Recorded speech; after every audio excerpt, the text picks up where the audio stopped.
Una reflexión para cada día del Adviento.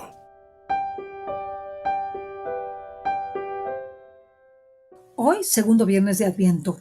El Evangelio según San Mateo nos invita a reflexionar sobre nuestros propios pretextos presentados a Dios para no seguirle. Jesús enfrenta a la gente de su tiempo. ¿Con qué podré comparar a esta gente? Y nos compara a esa gente con niños que se sientan en las plazas y se vuelven a sus compañeros para gritarles. Tocamos la flauta y no han bailado, cantamos canciones tristes y no han llorado.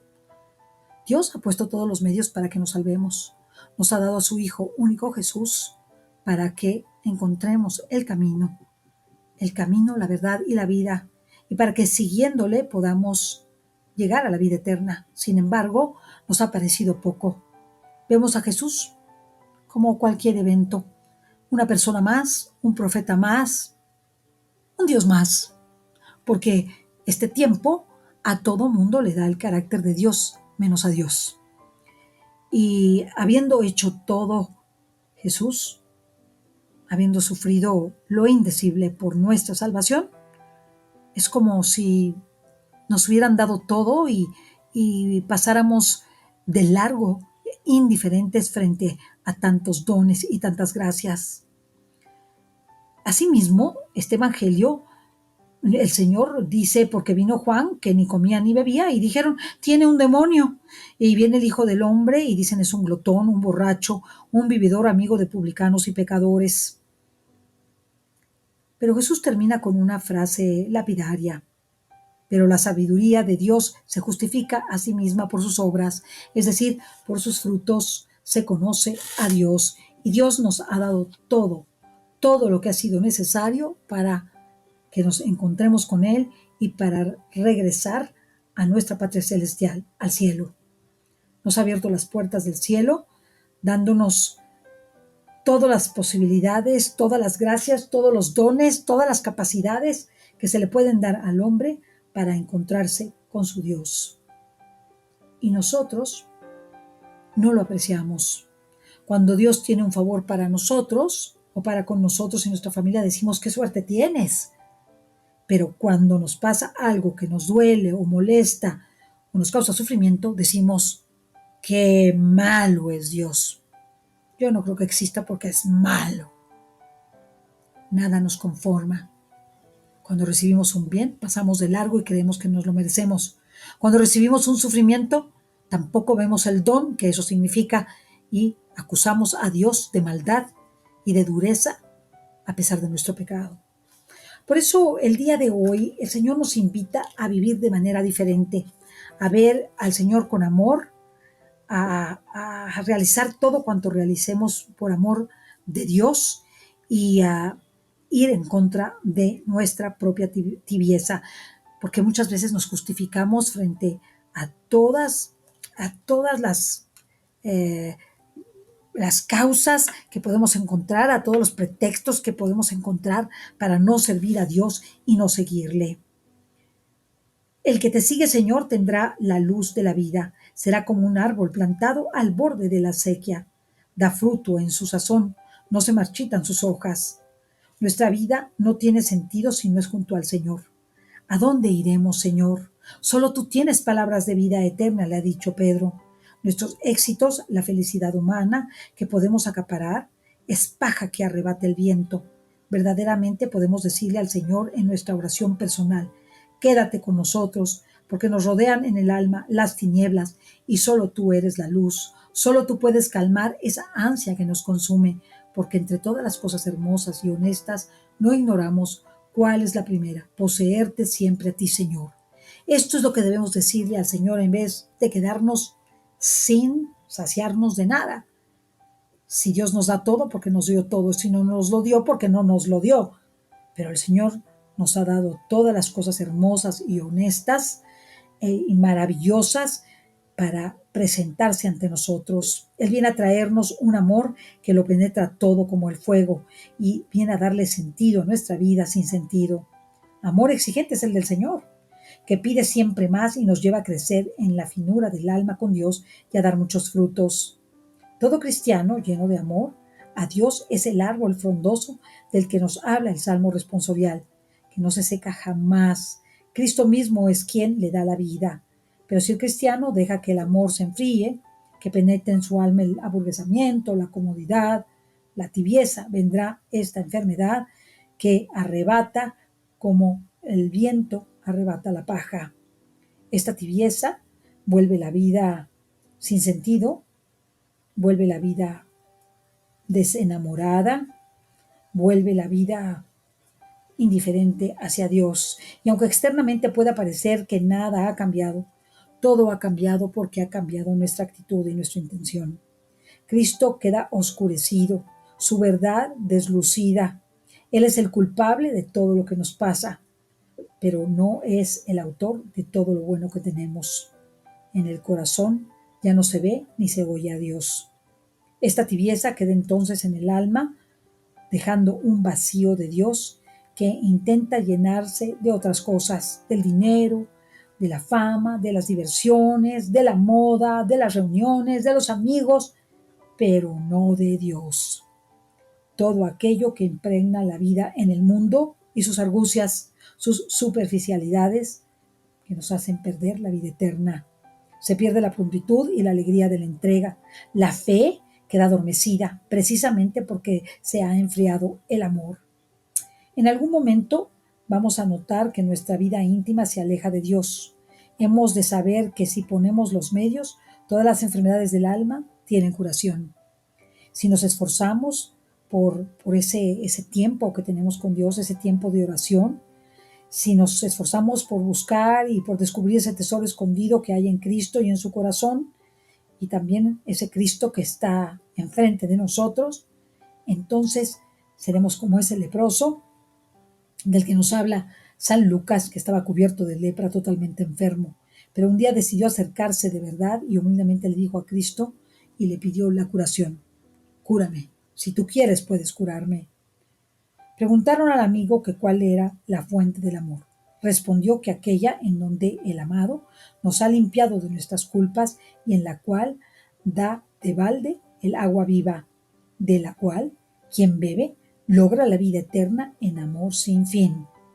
En la oración abierta y franca y en los sacramentos nos espera siempre el Señor para reavivar nuestra fe, nuestra entrega y darle un mayor sentido a lo que hacemos y a nuestra propia vida. El único y verdadero sentido de la vida es Jesús. A Él debemos ir con prontitud. Debemos de dejar nuestra comodidad, nuestra tibieza y arrebatar el cielo con gran fuerza y coraje. Como paja que arrebata el viento es nuestro ser cuando vivimos en tibieza, sin peso, sin frutos, sin nada, solamente enmudecidos y con una soberbia inmensa que nos da el mundo. Esta enfermedad del alma se caracteriza, la tibieza, por no tomar en serio o de un modo más o menos consciente los pecados veniales. Es un estado sin celo por parte de la voluntad. No es tibieza el sentirse y hallarse en estado de sequedad o de desconsuelo o de repugnancia de sentimientos contra lo religioso y lo divino, porque a pesar de todos estos estados puede subsistir el celo de la voluntad, el querer sincero, la búsqueda sincera, la lucha de cada día. Sin embargo, la tibieza se manifiesta de otra manera, se manifiesta como pues, esa flojedad para seguir con las cosas de Dios, esa forma, es como cuando nosotros ya no queremos a una persona y ya no nos importa si la vemos o no la vemos, si está enferma o está sana, si le hablamos o no le hablamos, a pesar de que antes haya sido el centro de nuestras vidas o haya ocupado un lugar importante. También debemos distinguir de la tibieza lo que es incurrir con frecuencia en pecados veniales. El incurrir con frecuencia en pecados veniales, sin que nos arrepintamos o sin que los veamos y sin que los combatamos, nos puede llevar a la tibieza. Pero eso todavía no es tibieza. La tibieza es algo mucho peor. Es el estado de una falta de celo consciente y querida, una especie de negligencia duradera o de la vida de piedad a medias, fundada en ciertas ideas erróneas, que No debe ser uno minucioso, que Dios es demasiado grande para ser tan exigente en las cosas pequeñas, que otros también lo practican así, y excusas semejantes. Ponemos muchas excusas para amar a Dios, para seguirlo, para hacer definición ante los demás, para cumplir su voluntad. Ponemos muchas excusas. Es que no, es que pues a mí me pasó esto, me pasó aquello, somos víctimas, o realmente culpamos a los demás de nuestra propia tibieza o de nuestra propia dejadez prolongada en la vida interior. Suele esta tibieza ir precedida siempre de un conjunto de pequeñas infidelidades cuya culpa no zanjada está influyendo en las relaciones de esa alma con Dios. Fíjense, la infidelidad es de a poquitos. A mí me gusta el ejemplo que se pone de Pilatos, ¿no? Él, pues, vio que Jesús era inocente, trata de salvarlo a toda costa, pero va cediendo a ver si lo sueltan. Entonces va cediendo y entonces va y lo flagelan y luego lo coronan de espinas y luego lo vuelve a presentar y luego lo trata de cambiar por Barrabás. Al final hace lo mismo que si lo hubiera hecho desde el principio. A lo mejor Jesús no hubiera sufrido tanto si Pilatos hubiera dicho, bueno, pues ya, se los entrega, ¿no? Y deja de estar cediendo y cediendo y cediendo hasta que comete el gran pecado de entregar al Hijo de Dios, de cambiarlo por un pecador y por un asesino, como era Barrabás. Así nosotros vamos dejando de poco a poco a Dios, nos vamos descuidando de las cosas pequeñas, rezamos con rapidez, sin tomarnos el tiempo, hacemos nuestros sacrificios a medias, en vez de lo que nos propusimos de 24 horas de ayuno, hacemos 12, en vez de hacer un acto de generosidad, escatimamos esa generosidad, eh, estamos enojados, eh, fallamos en los trabajos que tenemos que hacer, llegamos tarde y poco a poco vamos dejando de buscar a Dios y de hacer nuestra oración. Y esta dejadez y descuido habituales en las cosas pequeñas, esta falta de contrición en nuestros errores personales, la falta de metas, de sentido en el trato con el Señor, nos va llevando a una tibieza fatal que la verdad es que en esa tibieza nosotros olvidamos la importancia que tiene el amar a Dios sobre todas las cosas. Se va tirando. Así como el que va jalando una carreta y ya le es pesada, la va jalando y la va jalando hasta que la suelta, hasta que prefiere dejar la carga o prefiere dejar al burro o prefiere dejar la encomienda que se le había dado.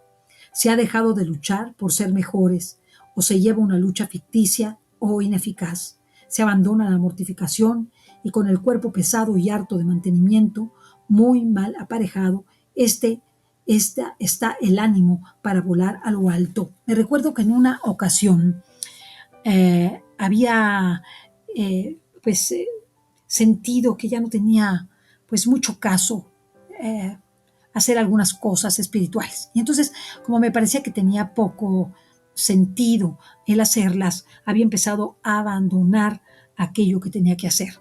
Y entonces, en esos días, se me ocurre ir a correr y ya ven que aquí en Chapultepec hay un lugar que se llama El Sope, que es un lugar que es como un sope de forma, pero es una pista que da vueltas en una cierta dimensión, en donde muchos atletas y personas que quieren hacer ejercicio lo hacen.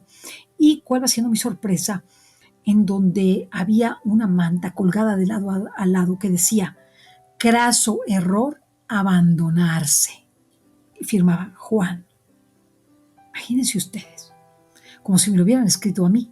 Me sentí que me golpeaban la cabeza y que el Señor me hacía ver que cuando tú abandonas la lucha, te pierdes, aunque no estés cometiendo un pecado mortal, porque ese abandono en esa lucha te lleva precisamente al pecado mortal, porque son las faltas deliberadas y el abandonar las cosas, tanto como cuando se abandona el mantenimiento de una casa. Si tú la dejas de pintar, dejas de arreglar lo que se cae, lo que se rompe, si dejas pues la ropa del día anterior y luego la del día anterior y la del día anterior, llega un momento en que toda tu casa está destrozada.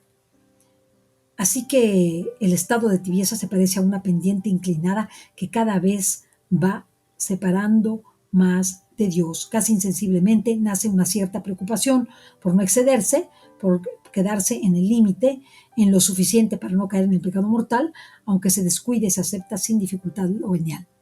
Y eso nos lleva a lo mortal. El alma tibia justifica esta actitud de poca lucha y de falta de exigencia personal, con razones de naturalidad, de eficacia, de trabajo, de salud. No es que yo tengo mucho trabajo, es que yo no puedo, es que mi papá, es que mi mamá, es que no tengo dinero, es que soy pobre. Y todo esto lo vamos arguyendo para justificar nuestra falta de entrega y amor a Dios. Cuando hay tibieza, falta un verdadero culto interno a Dios en la Santa Misa, en las comuniones que suelen estar acompañadas de una gran frialdad, de falta de amor, de falta de preparación. La oración es vaga, es difusa, dispersa. Me distraigo, comulgo, me distraigo, rezo, me distraigo, todo me distrae.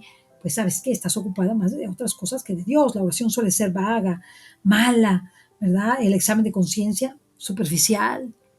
El abandono de ciertas prácticas que hacíamos siempre, las vamos abandonando hasta que las dejamos, pensando que no pasa nada, porque aparentemente no pasa nada, pero pasa y pasa mucho. Quiero que sepas que cuando tú abandonas tus prácticas de amor, estas prácticas de piedad, esos minutos después de la comunión, esa confesión preparada antes de la misma, ese levantarte y saludar al Señor y darle las gracias por la vida, esas pequeñas cosas de ir y saludar y darle un beso al Señor en la mañana, despedirte en la noche, pedirle que resguarde tu sueño, el estar atenta a sus llamadas interiores, pues hace que vayas despegándote y cuando te das cuenta el Señor está callado, callado en tu interior. Parece que no hay Dios. Parece que te dejó y te abandonó, pero la verdad es que Él no te abandonó. Tú fuiste el que abandonó al Señor y por tanto Él guarda silencio para que te des cuenta de que lo dejaste, de que no estás luchando, de que no estás trabajando por un cambio, por un crecimiento, por ese amor que es Dios. Tratar al Señor con especial sensibilidad. Este triste estado, el tibio pierde el deseo del acercamiento profundo a Dios, que prácticamente se da por imposible. Es imposible ser santo, es imposible crecer, es imposible ser mejor, es imposible ser virtuoso. No se puede, esto está terrible. Me duele ver el peligro de la tibieza en que te encuentras. Dice un libro, el libro de Escrivá de Balaguer, que se llama Camino, cuando no te veo ir seriamente a la perfección dentro de tu estado. En resumen, eres tibio si haces perezosamente y de mala gana las cosas que se refieren al Señor. Si buscas con cálculo o cuquería el modo de disminuir tus deberes, si no piensas más que en ti y en tu comodidad, si tus conversaciones son ociosas y vanas, si no aborreces el pecado venial, si obras por motivos humanos. Luchemos para no caer en esta enfermedad del alma. Estemos alertas, busquemos si tenemos estos síntomas, esta falta de prontitud en las cosas del Señor, esta falta de piedad, esta indiferencia, esta indiferencia que si es pecado o no es pecado, si hicimos bien o si hicimos mal, estemos luchando porque esta lucha aumentará por cuanto aumente nuestra esperanza y esta esperanza redoblada en esfuerzo nos trae la alegría del nacimiento de Jesús. Alégrate y goza, hija de Jerusalén, mira tu rey que viene, no temas Sión, tu salvación está cerca. Nuestra Señora la Virgen, cuando acudimos a ella nos muestra a su Hijo, ella nos muestra que no lo dejemos. ¿Ustedes se imaginan a la Virgen dejando a su Hijo a la deriva, abandonándolo, no dándole de comer, dejándolo sucio o sin bañar? No me la imagino nunca. Me imagino siempre preocupada por Jesús, siempre atenta, siempre despierta, siempre orante, siempre dispuesta, con humildad y sinceridad. Y nosotros, además de con humildad y sinceridad, con arrepentimiento para volver a empezar. Hay que saber empezar una vez más. Todas cuantas veces nos haga falta, Dios cuenta con nuestra fragilidad. Y Dios perdona siempre, pero es preciso levantarse y arrepentirse, ir a la confesión cuando sea necesario. Hay una alegría profunda, incomparable, cada vez que recomenzamos. Debemos recomenzar. A lo largo de nuestra vida hemos de hacerlo muchas veces, porque las faltas las habrá siempre y tendremos deficiencias, fragilidades, pecados, miserias, torpezas, faltas de virtud y de caridad con los demás. Pero el Señor cuenta con estos pecados, con estos fracasos, con estas luchas que no hemos vencido, con estas pequeñas caídas y con las grandes también. Pero también cuenta con nuestras victorias a lo largo del camino de nuestros días. Si nosotros nos acercamos a Dios para retomar y reempezar cada día, no caeremos en el aburguesamiento, en la dejadez o en el desamor, que son grandes enfermedades del alma. El día de hoy gustaría que nos acordáramos de Jesús y le dijéramos: Jesús, Dios del amor y de la perfección. Ese es tu nombre del día de hoy. Dios te bendiga. Una reflexión para cada día del Adviento.